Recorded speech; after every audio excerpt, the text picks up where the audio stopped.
welcome Donnie Marhefka to Home is Where the Dark Is. How are you, dude? Good, man. Good to see you.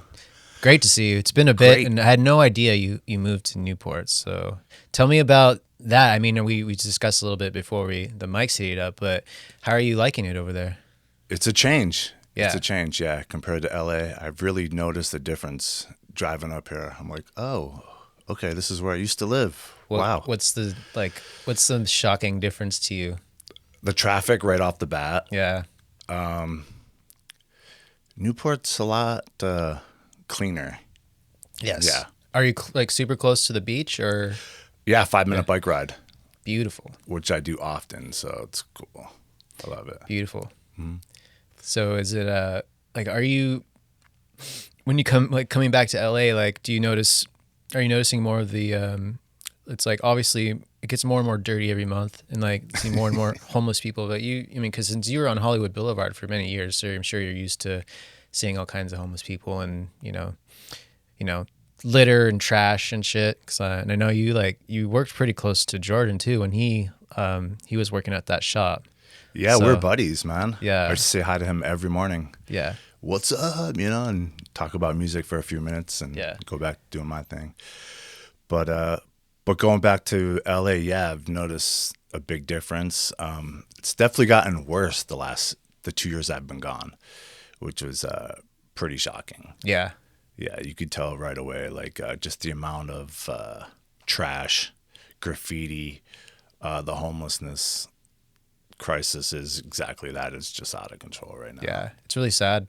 I wish our state and our county would do more about cleaning that up, but it's complicated. Politics suck. It is. But yeah, that's the reality right now. And yeah, every day is a struggle for me because it's like there's just more and more traffic. It takes forever to get anywhere. It's like inflation is hit hard this year, so every once in a while I'm like, maybe I should move. I don't know, but like work is keeping me here for now, and I'm managing okay. But yeah, I always like kind of jealous. The thought is there. I'm jealous of when I hear people like, yeah, I moved here and it's awesome, and I'm like, fuck, maybe it's time to move. But yeah, we'll see what happens in the future. But glad to hear that you're liking your new hometown and everything's cool, and the new job and everything. So what's been going on with you in music? Have you been writing any new solo material? Have you taken a break? Like, what's been going on? Constantly writing riffs. Like, I don't consider myself a guitar player, but I'm constantly riffing. Every day is riffing. If I get a good idea or I think it's good enough, I'll go upstairs to my little studio type deal at home, which everyone has nowadays, and just make sure I get it down. Yeah. So you have like a vault of riffs, just a fuckload of riffs. Yeah. I got a lot of riffs. Yeah. I got a lot of riffs. Nice. Yeah. So that's what I like to do. I love writing riffs. Just endless. Yeah. Do you have like, besides the endless riffs, do you have like any songs put together or like ideas here and there? Or are you just like getting individual riffs out right now?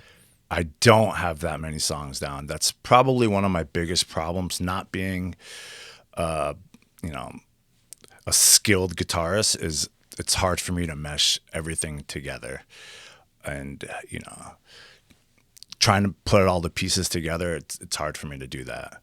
Yeah, I'm better understandable. off writing lyrics. That's Gotcha. Yeah.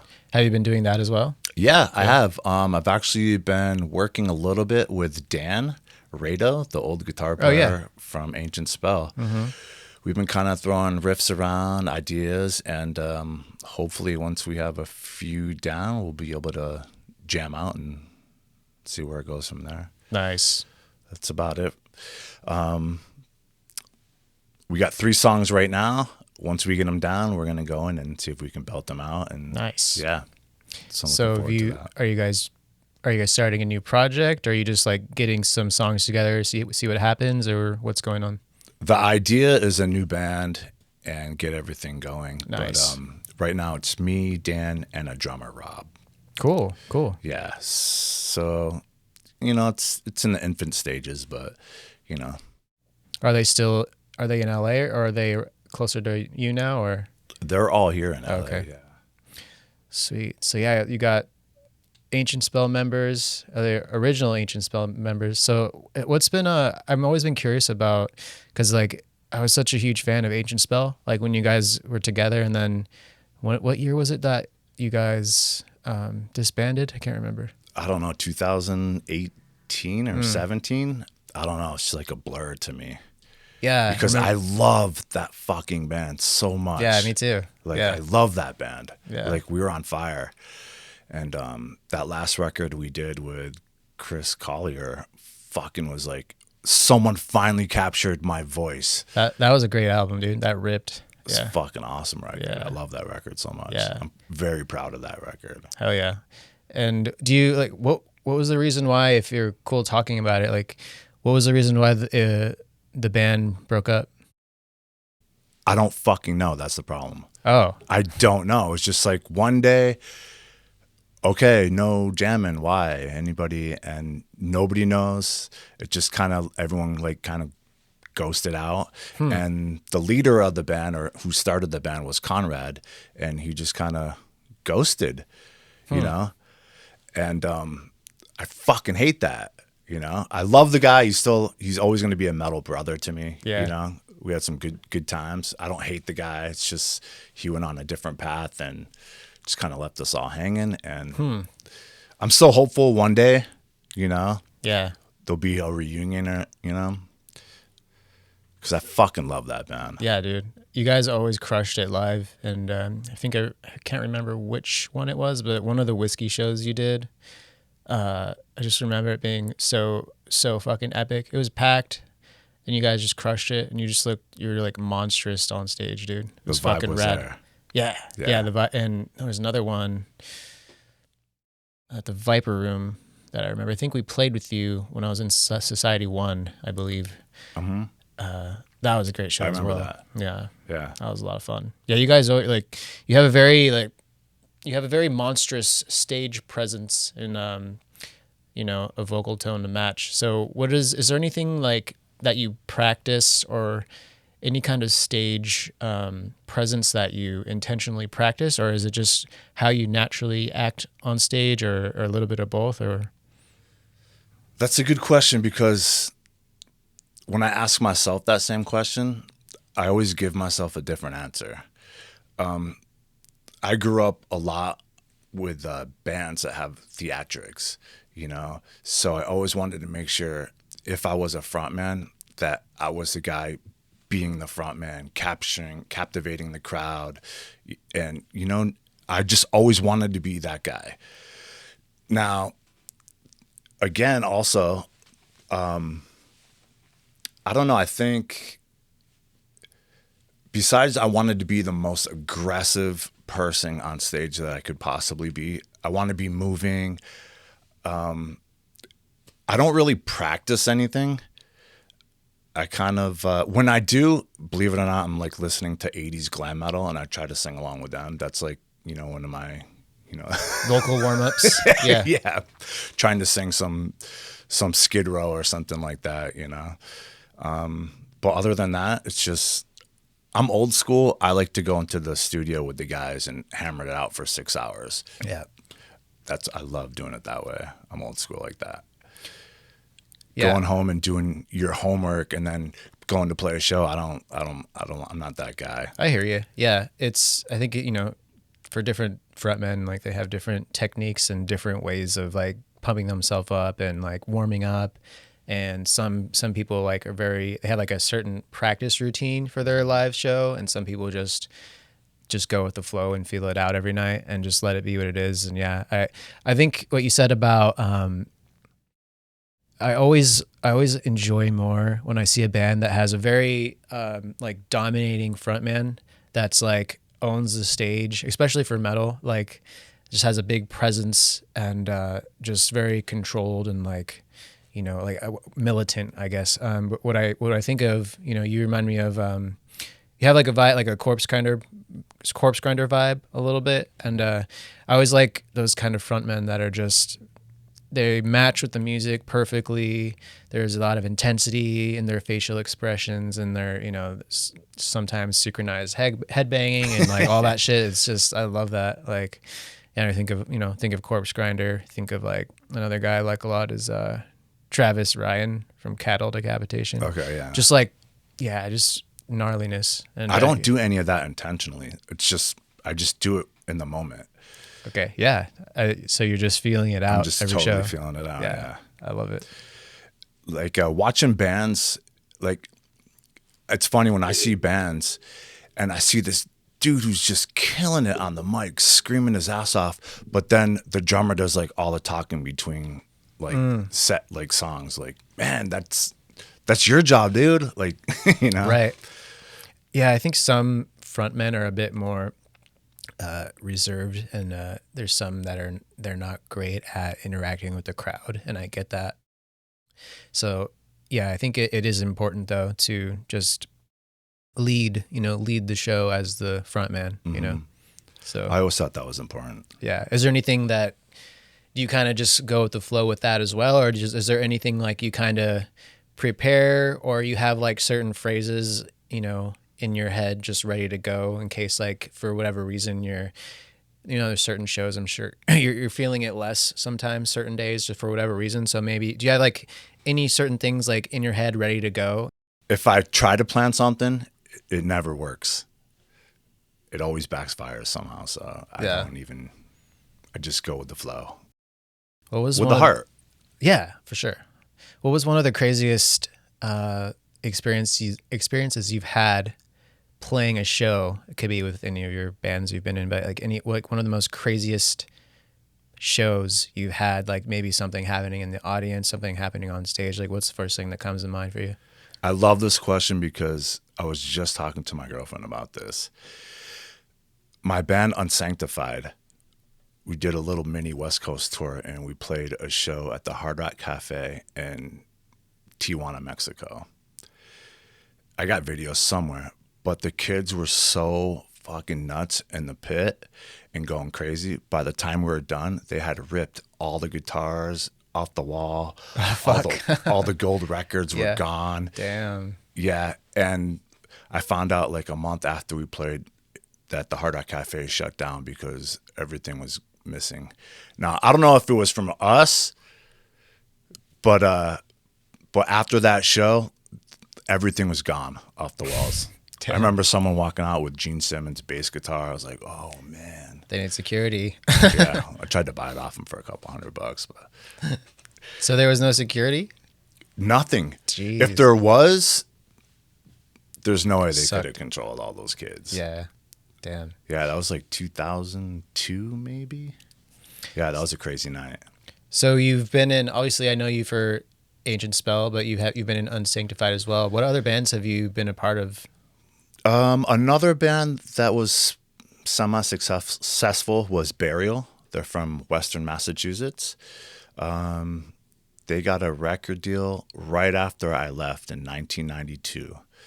And the plan was, when I left Massachusetts to come to California, I was going to fly back and forth to do the shows and continue the band. Yeah. But, things happened and didn't work out that way. So Burial was a big band, Unsanctified, Ancient Spell. Those are probably three of the biggest bands, but I've been in a million other little bands. Dominance was a good one. Great band. Great band. We did an album, just never made it. I still have it. It's on the shelf somewhere. Vaulted. Yeah, vaulted away.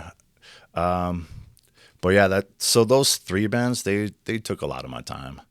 They're all metal, but they're all like a different subgenre of metal. So what for you is currently, like, what's your go-to? I know you said earlier that you just got the Deicide CD.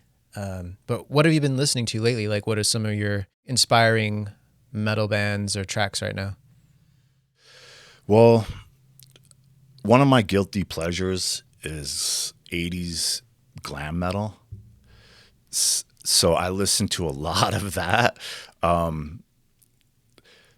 just love not so much the look, but the way those dudes could play their instruments back then was like amazing. I listened to some new metal, not too much. I like some of the gent bands actually, just for their sound that they have. Within the Ruins, After the Burial. Yeah. I've been listening to some of those bands. Suicide Silence, of course. Death metal, I haven't been listening to too much recently. I just it just seems just kind of redundant lately to me. Yeah. I'm really specific about vocalists. Same. Yeah. So if the music could be amazing, but if the vocals don't get me, then I just skip. Yeah. Yeah. But I do listen to a lot of everything. But playing, it's aggressive stuff. Have you heard any of the? I'm sure you've heard it, but what do you think about like the Lorna Shore? I haven't heard too much. Oh no, it has a lot of orchestral, atmospheric. The singer's rad, but the new I don't know if you like Cattle, but the new Cattle album is fucking gnarly. It's like super extreme. He's doing like multiple vocal styles. There's some, I think they added some kind of synth or orchestral in a few songs, which is out of the norm for them, but it's awesome, dude. It's the last record they did was Death Atlas was really cool, but Okay. yeah, I think you'd like that a lot. Have you heard of Humanity's Last Breath? No.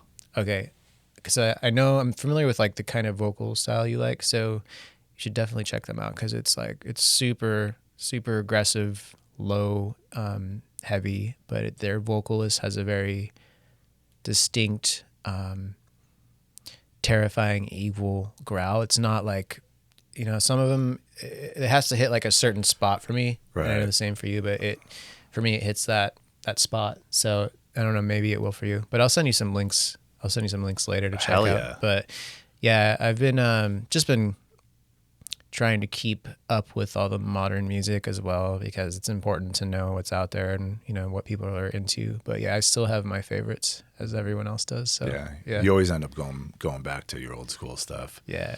It's always there. Yeah.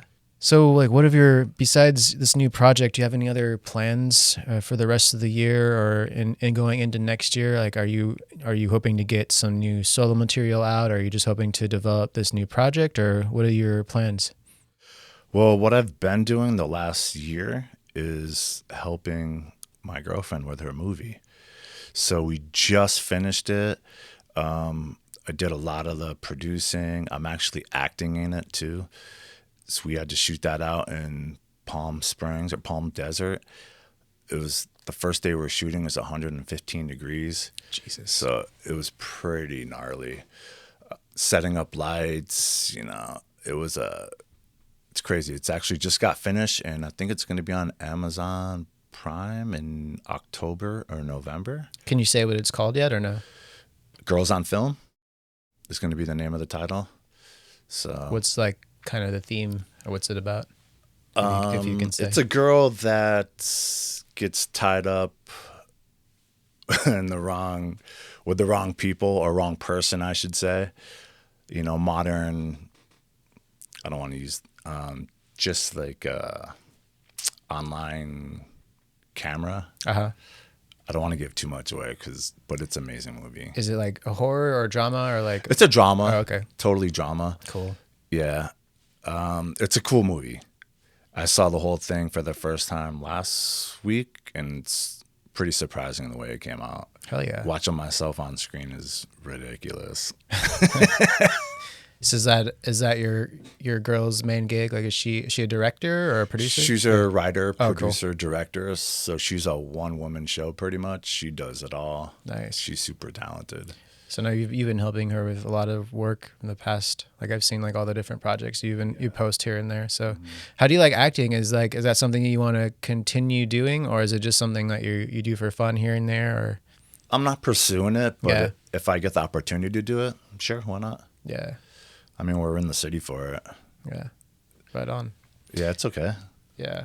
Are you hoping with this new project, do you have like a specific style of genre, like metal in mind, or are you just kind of going with the flow and seeing what Dan comes up with, or are you aiming for something?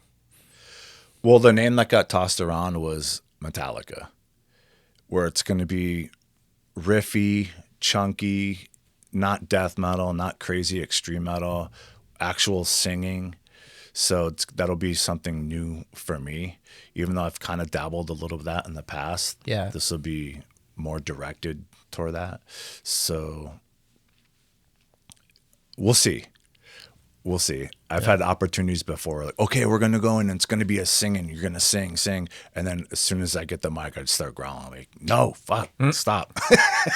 Yeah. So what's It's hard for me not to do that. Yeah. What's your favorite, like for you personally as a vocalist, what's your favorite vocal style to do? Like, cause I know you do like super lows, you do like the mids, you can do the singing. So what do you think is your favorite? The favorite I like to do is what fits the song, what I think fits the song at that moment. If that part of the song needs a growling part, that's what I'm gonna sing, and ultimately that's what will feel the best. If it needs a higher or a scream, I'll do that, and then once it's all blended in, that's I want to do justice for the song. Totally. Yeah. And if I can sing in a couple different ways to do that, to make it a great song, in my eyes is a great song, then that's what I'm happy doing. It could be a little bit of anything, really. Sweet. So yeah, what would you say for, because you've had a lot of experience playing, you've played a lot of shows, you've toured, you've done all kinds of different projects, you've had a lot of experience up on the stage, like performing and in the studio. So maybe for vocalists that are just getting started or, at a certain point in their career, what kind of advice would you give to vocalists, especially metal vocalists? Make sure it's what you want to do. Make sure and that you have fun doing it. A lot of people get into the music business and they want to be a metal singer or a guitarist or a drummer, and they realize after playing a couple shows that it's not really what I want to do, because it is hard work sometimes. And a lot of people, they just see a song or a video that someone posts and like, that's what I want to do. They don't think about driving to rehearsal 3 or 4 times a week, jamming out for 3 or 4 hours at a time, going to a gig, 2 hours away for a 20-minute set and getting 2 free drink tickets. Nobody thinks about that. Make sure you want to do it. And if it is something you want to do and commit to, then do it. If it's death metal, if it's heavy metal, speed metal, there's a lot of vocal coaches out there now where, just getting that'll help you go in the right direction, Yeah. Do you have any specific techniques or warm-ups or ways to preserve your voice that you practice? I don't. I used to just sing to like rock records that I know the lyrics to, and I would just do that a few times, and then I would just try to do the same thing, like say for example like a Skid Row record. I would like go a little lower. Yeah. A little lower, throw in a little growl, Yeah. and then I could sing the whole record like death metal style. Nice. That was my warm up. That's what I've been doing for 25 years. Love it. Yeah. Yeah. So yeah, I mean, the music industry is such a beast, it's such a difficult career to navigate. As you know from, you have a lot of experience with different bands and playing shows. Like, what do you feel is the most, from your experience, like the most misunderstood thing about being in a metal band? Build your team. Not only the band, but you have to have people helping you. You have to have a manager, a booking agent. If you really want to succeed, you have to have that. It's like you don't go to court without getting a lawyer. If you want to make it, you have to build a team. Nobody talks about that. It's super important. Yeah. You want to, because once you get to a certain level, you want to stay focused on writing music. You don't want to worry about getting T-shirts or how much you're going to get paid, what time you have to be there, where you're going to rent your vehicle from. Like all this stuff, let someone else take care of that for you. Concentrate on just being there and playing. That's all you have to do. And if you don't, I think a lot of bands, once they get to that level where they need that stuff to get to the next level, that's, I think, where a lot of people get scared and think, oh, this is not for me. They don't want to, it's your business. Like, you got to build it up. Yeah. It's a lot of responsibility to take on. It's like so I think there's a point where in a band's career, there's certain people that once they realize, okay, I need to take this massive step to reach the next level, and some people are for it and some people are intimidated by it and they don't want to take that big of a risk financially or in many ways. But yeah, there is that time where it's like, okay, to get to level up, this needs to happen, and some people get afraid of it. It's super hard. Yeah, I get it. Especially like someone like my age now. I'm getting older. You know, it's like everyone has house payments now. Everyone has car payments now. Everyone has a kid. It's hard to make that step. Yeah. You know, that's when I say, you know, okay, we got to do what's best for the band. The band is our business. If you can't do it, that's fine. Let's hire someone that can to get us to the next level. And I've always brought that to other guitar players or musicians, drummers, whatever. Like, okay, it's us 4 or 5. We're in the band. If we get a record deal and you can't go, that's totally fine. But let's get someone who can, and let's keep the fucking machine going. Mm-hmm. It's not that you're getting kicked out or breaking up or continuing without you. It's moving to the next level. Yeah. Let's get there so you can quit that job. You know, that taking that step is very crucial. It's like, which way do you want to go? Yeah, it's there's just so many layers and there's so many facets to being in a band and being in the music industry. It's just endless, and there's just so many points along the way in your journey where it's like, oh wow, just more and more realizations and different, you know, turning points, and it's just endless, and they can never stop learning really with it. But yeah, I mean, have you felt like, looking back on everything you've done, and not saying that you're done making music in any way, but like, when you look back on your bands and all the shows you've played, like, do you look back, are you happy? Are you content with everything you've done so far? Yeah. I'm happy. I'm content. Yeah. I'm the kind of guy that always wants more though. Yeah. Like, not like in a greedy way, but like, you set a goal, you hit the fucking goal. What's the next goal? What's the goal after that? What's the goal after that? Yeah. So once I hit a goal, I don't stop. Okay, yay, made it. Like, okay, now what? Yeah. And I think a lot of band members probably always get upset with me for being that way. But I'm always, what's the next? What's the next? What can we do? How can we do this? Let's do this. I've always wanted to look ahead. We get a record deal. Okay, now what? All right, let's do a West Coast tour. Okay, then what? Let's do East Coast. Well, we can't do that. I only have 2 weeks off of my job. Yeah. So what? Yeah. You know, like, I was always looking to the next goal, whatever that may be. I always wanted to do more.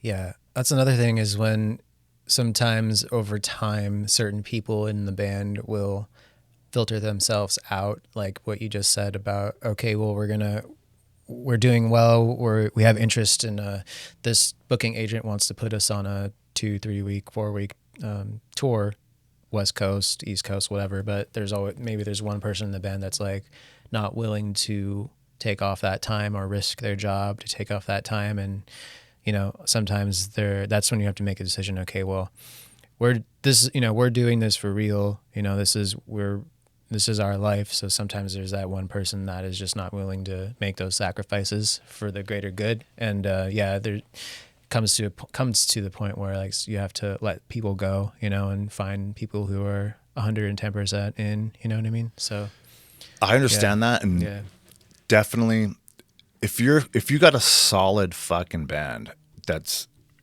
or maybe you're just about to get a record deal, or you got a record deal, and there's that one guy that can't do it, like I think the band should get together collectively and not be dicks about it, but just be like, okay, dude, you can't make it. That's fine. We know you got to stay at work. You got a family to feed.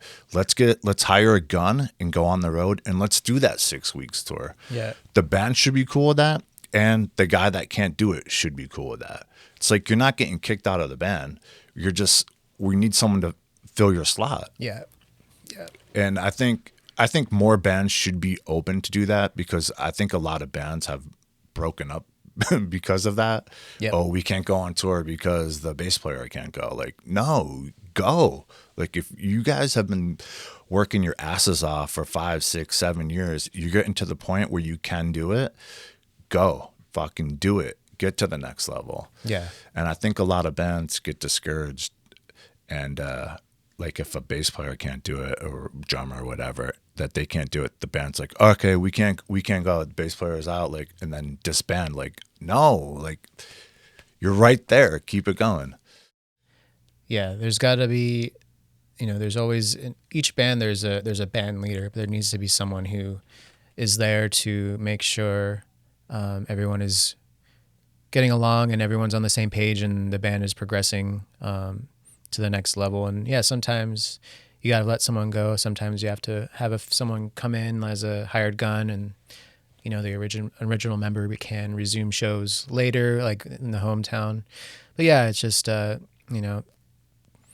some people just aren't cut out for it, like doing it professionally, and like maybe they're great musicians, they're great people, but they start a family, you have a steady job, you don't want to risk your job, you don't want to upset your family because you're going to be gone for a month or 6 weeks or whatever it may be. So yeah, I totally get it. It's just about priorities. So get a good manager. Hell yeah. Help keep that together. Yeah. The sixth member. Yeah. So this is the themed question of the podcast. What was one of the darkest parts of your career, and what did you do to overcome it? The darkest part of my career.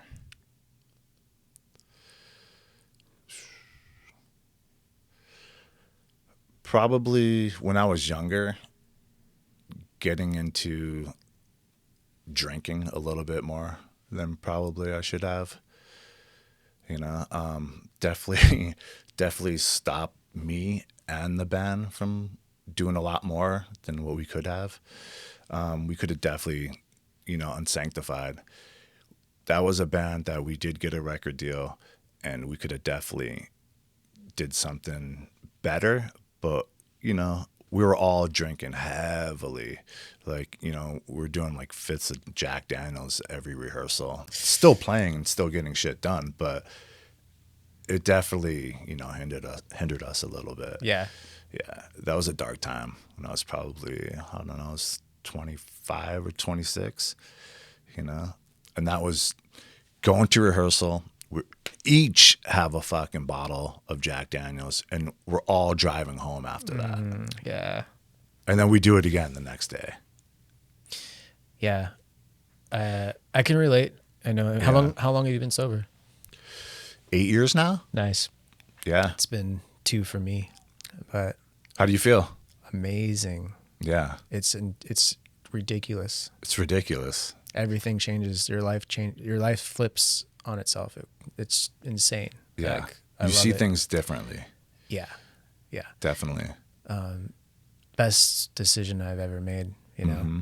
And, but yeah, I went through the same kind of thing, just being an idiot, fucking drinking on the weekends, being a fucking idiot, and, just dumb shit. And I was in bands at the time. I wasn't I had certain projects, and I was still, engineering and making records. And yeah, the best decision I ever made. But yeah, it's a lot of people in the music industry struggle with this. So it's nothing new. Like, most people know people that have struggled with it. So it's a really, really hard thing to stop as well. So I know like how hard it is to just quit, whether you're doing AA or you're doing it cold turkey or with some other kind of help from your immediate family or friends. But yeah, did you just cold turkey it, or did you do AA or? No, dude, I did it cold turkey. Yeah. I actually had my last beer with Conrad at the Testament show in Anaheim. I just remember looking at my fucking beer. It was a Tolly Pabst Blue Ribbon. I'm just like, all right, this is going to be my last beer. I'm like, after tonight, I'm going to go home and that's it. Prior to that specific night, I was going home and I was drinking a half a gallon of vodka every night. Ooh. Yeah. So it was becoming like a real problem. I was still functioning. I was a functioning alcoholic, I would say. Some nights I would finish a half a gallon of vodka and walk back to fucking Turner's Liquor and get another bottle. And it was getting to the point where one bottle, I was barely getting drunk. And I'm a guy that's all or nothing. I used to tell people there's 3 ways I stop drinking. There's no alcohol, no money, or I pass out. One of those 3 has to happen. Mm-hmm. And it's usually no alcohol. I usually drink it all because I can fucking drink a lot. Yeah. Yeah. Damn. Yeah. So I just remember saying, okay, this is it. I'm just done. And I still feel like I want a beer once in a while. Like when I ride my bike down to the beach and I see some people fucking barbecuing and partying, like, fuck, I want a beer. Yeah. It's 90 degrees. I feel you. I can see that fucking, like a fucking eagle, the ice and the water falling off the bottoms. Yeah. Oh my God, I know it's going to taste so good right now. Yeah. But I just keep riding, drink my water. Yeah. It's hard, but yeah, I think every day it gets a little easier. And once you start to see, the major changes that are happening in your life, it's worth it. And well, props to you, man. It's been, you said 8 years, so that's amazing. Like, it's really hard to quit cold turkey. So it's hard. Yeah. It's hard. I think about it every day. Like, I really think about drinking every day.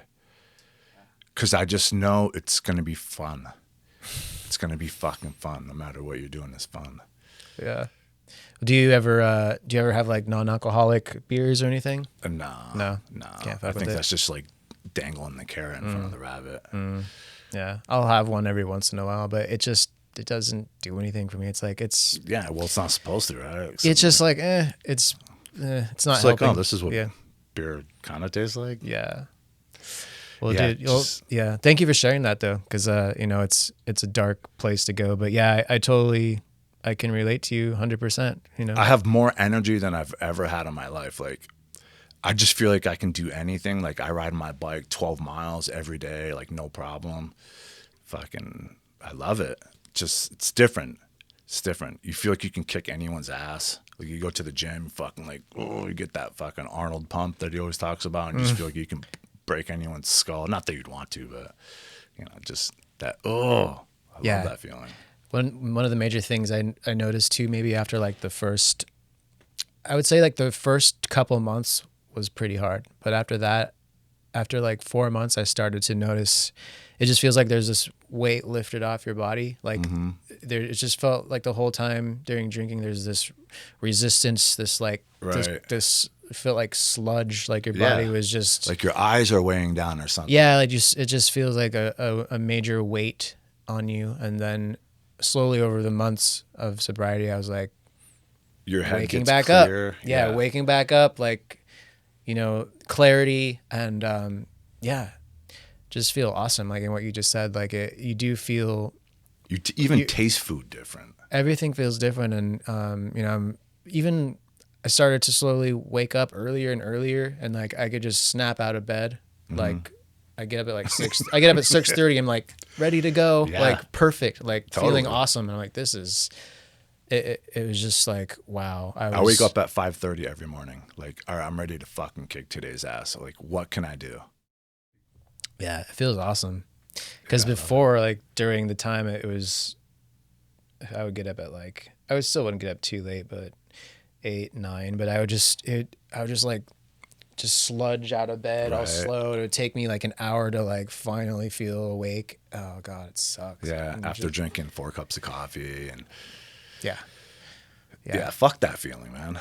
Waking up with a hangover and then have to go do whatever you got to do, feeling like shit. Fuck that feeling. Yeah. Well, I'm glad that you decided to change your life and be sober. So Yeah, that's it's great, man. Likewise, man. Yeah, thanks. Yeah, I know it's tough. Yeah.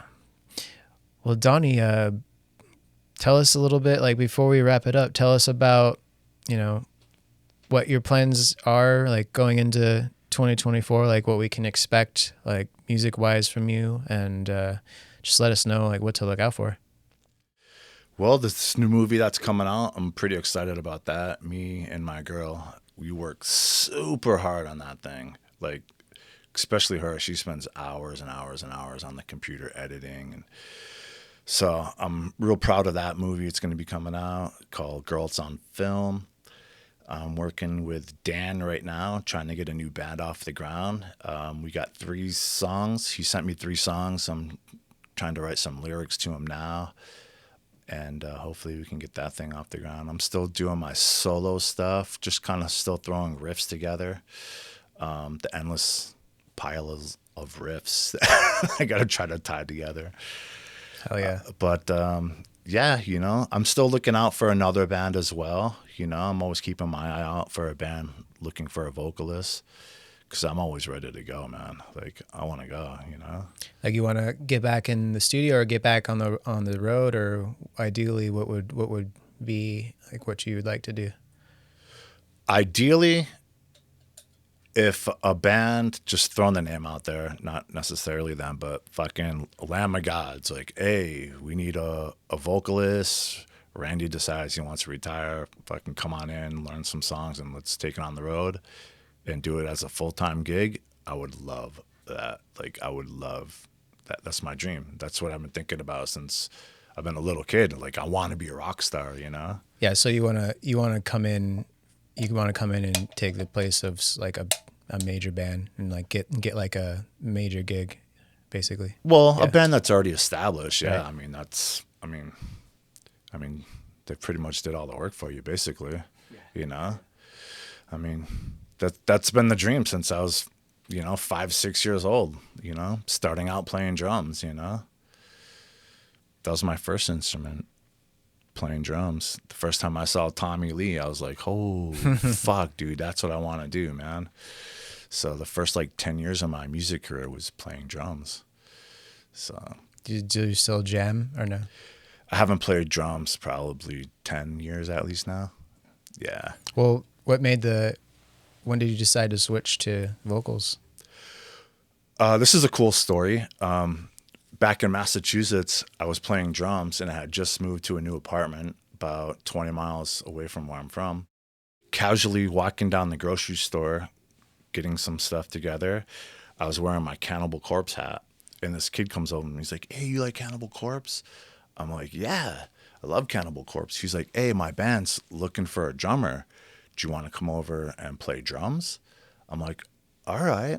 So it was the band Burial. I went there to watch this kid was going to show me how to play drums so that I could, learn it, and he would quit. And then I saw him play drums and I was like, holy shit, I can't do that, man. Like that dude's like next level. Like, he was fucking amazing drummer. And he's like, "Well, we're looking for a vocalist too." I'm like, "All right, I'll try that too since I'm here." And so I started singing. They're like, "All right, you got to do it. You're the guy." So right then and there, I was like, "All right, there goes my drums. Here's my vocals." Nice. So yeah, like right there on the spot. And I kind of wanted to do it, but I just never had the opportunity. Actually, a good story was with Chris Harris, Zeus, really well-known producer. Mm-hmm. In Massachusetts, he brought me over to his house when he first started dabbling in recording. And he's like, "Hey, come on over. I just got this Pro Tools thing. I'm just trying to test out some vocals. You want to come over and just yell in the mics and stuff like that?" Totally went to his house, yelling through the mics. I had no idea what I was doing at all. And he's like, "Hey, man, you ever think about being a death metal vocalist?" He's like, "You got it, dude." I'm like, no, man. He's like, dude, you should do it. And it's like, okay, whatever. So after that, that's when, you know, coincidentally, you know, 6 months later, this dude in Burial asked me if I wanted to play in his band. I'm like, all right, I got this. Nice. I got it. So I like that. That's a great story. I had no idea. That's cool that you. oh yeah, dude. Yeah, I never knew that about you. I never like I didn't know you played drums, and I always thought you were like guitarist, vocalist. That's rad. Yeah, drums was my first instrument. Good story about Chris Harris, Zeus. Everyone knows him as Zeus. I know him as Chris. But you know, growing up in a small town, his band was Doom Patrol, and in my eyes, that's like, oh man, this band, they're fucking like local kids. They're like playing, they got a record, and I always like looked up to that dude because he was a guitar player in the band. Fucking amazing. I was like, holy shit. And I'd always see him around town. I'd see him at shows, but I was always like, that's the guy, man. Like I just knew something about, like, he stood out from everybody for some reason. And like a couple years later, I started working at the casket company making caskets. Yeah, so that was like Super my metal. first. But he worked there too. Oh. And I was like, oh, you're the dude in that band. And like we kind of knew each other a little bit. He's like, yeah, that's my band. And so there's like that little connection. And I went to high school with the guitar player from Shadows Fall, Matt Oh, Bashan. shit. So all those dudes where I grew up in that area, like, made it. And I was always in the circle, and I always felt like I just missed it by like that much. And Adam D, guitar player for Killswitch Engage, he helped co-produce the first Burial record I was on. Oh shit. Yeah, so I remember being in the studio with him, and he used to make fun of me, by the way. I sang and stuff like that. It was funny. I used to get so mad at him, like, no, I'm not saying that. I'm saying this. Do you still keep in touch with Zeus? Every once in a while, I'll say hi to him. But, like, you know, we're not, like, buddies or anything like that. But I know him pretty good. Sweet. Yeah. Not so good anymore these days. I've been in California for 20 years. But Yeah. so that whole, like, thing of all these people were in the area that I'm from. And there was only, like, one nightclub in the whole area, and they all used to play there. I used to always go and watch them. Same with Phil from All That Remains. All those dudes used to hang out right there. Right on. So I always felt like I missed it by like that much. Like, damn, maybe I left California too soon, you know? The universe has a plan for us all. Yeah. So I'd like to think, you know, like I'm still tied to that a little bit, you know? I hear you. Yeah. Yeah. Well, Donnie, thank you so much for coming by and for sharing, you know, the darkness and for telling us a little bit more about your life. And I got to learn a lot more about you. So, yeah, where can everybody find you online? Look me up, Donnie Marhefka.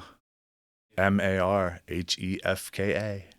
Is that what's You'll your? probably see it in the title of this video, actually. Right? I'll put it in. Yeah, I'll put a link to your Instagram and your Facebook so everyone can check you out and check out your previous bands and check out Unsanctified, check out Ancient Spell. I'll put a bunch of links in the description. It's awesome.